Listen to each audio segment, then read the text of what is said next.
থাকোঁতে এতিয়া দুমলীয়া বাছখন যিদিনাখন উঠিলোঁ সেইদিনাখনে আমি সপোন দেখিবলৈ আৰম্ভ কৰিলোঁ যে আচলতে এনে এখন বাছ আমাক মাজুলীত লাগে আৰু মাজুলীত দেশী বিদেশী তথা থলুৱা পৰ্যটকে যদি এইখনত উঠি মাজুলীখন দৰ্শন কৰিব পাৰে, মাজুলীত নতুনকৈ আৱিষ্কাৰ কৰিব পাৰিব।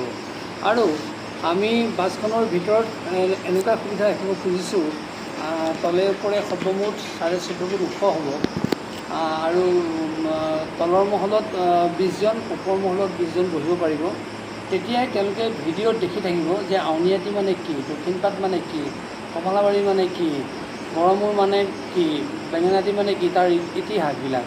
তাৰ লগতে চামগুৰি মুখাৰ কাৰণে বিখ্যাত, সেই মুখাৰ দুই এটা হয়তো ভিডিঅ' ক্লিপিং থাকিব।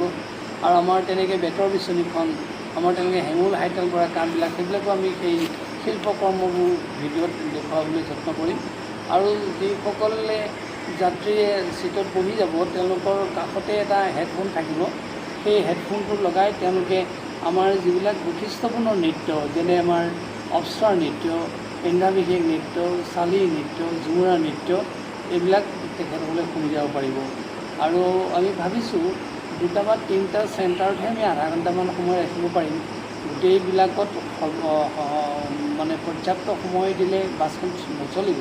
সেইকাৰণে বাকীবিলাকত ষ্টপেজত 2 মিনিট 3 মিনিটলৈকে থাকিব। অৱশ্যে এই সকলো কথা আমাৰ প্ৰশাসন তথা ৰাইজৰ লগত আলোচনা মৰ্মেহে সিদ্ধান্ত হ'ব, এইখিনি আমি কল্পনাহে কৰিছোঁ। কিন্তু আৰম্ভণি ষ্টাৰ্টিং টু এণ্ডিং ষ্টপেজ হ'ব আউনীআটী। যিহেতু আউনীআটীৰ নামতে এইখন আহিছে, গতিকে আউনীআটীৰ পৰাই সেই কামটো আমি কৰিম বুলি ভাবিছোঁ আৰু সামৰণিটো আউনীআটীত।